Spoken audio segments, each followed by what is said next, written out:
Welcome to my sewing room. Let's talk about width of fabric, WOF. If you're reading a pattern, it'll refer to it as WOF, width of fabric. So here I have some fabric still on the bolt. So when you go to a quilt store, you're going to say, I want a yard, I want a half a yard. Whatever it is that you need, you'll have them cut, okay? So let's, just for random sake here, I'm just going to cut. I don't need this fabric for anything specific, so I'm just going to cut a piece. Okay.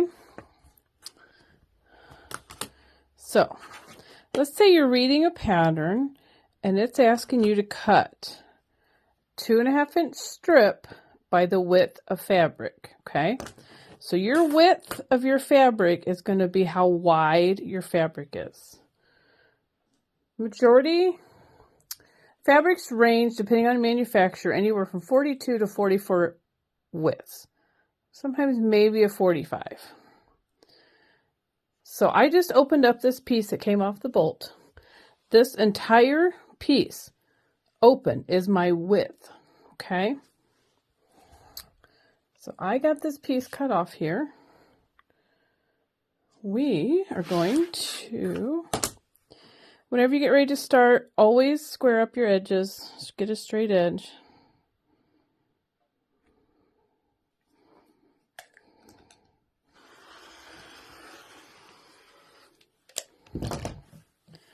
Got me a nice straight edge. So I'm going to count in 2.5. 2.5. I'm going to line up my lines. I'm going to line up my black line on my yellow line. I'm going to cut this 2.5 inch strip.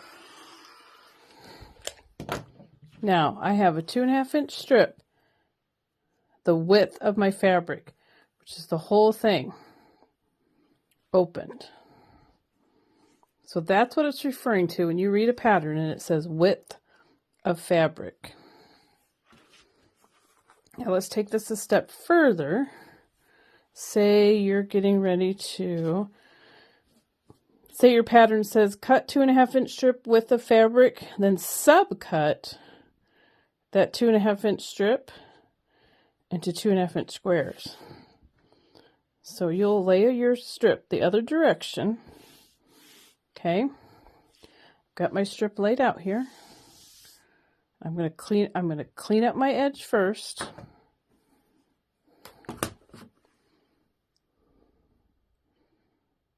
Get that lined up.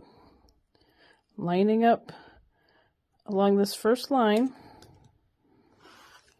to give me a nice clean edge.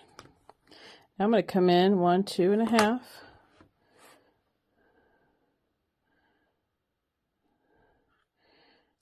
And I'm going to make sure that it's straight all the way. And I'm going to subcut. Now I have a 2.5 by 2.5 inch square. So when you're following a pattern, you're going to cut the width of your fabric, which is your fabric piece wide open. And then I just took that 2.5 inch strip and I subcut it into 2.5 inch squares. Thanks for following along. I hope you found this tutorial helpful.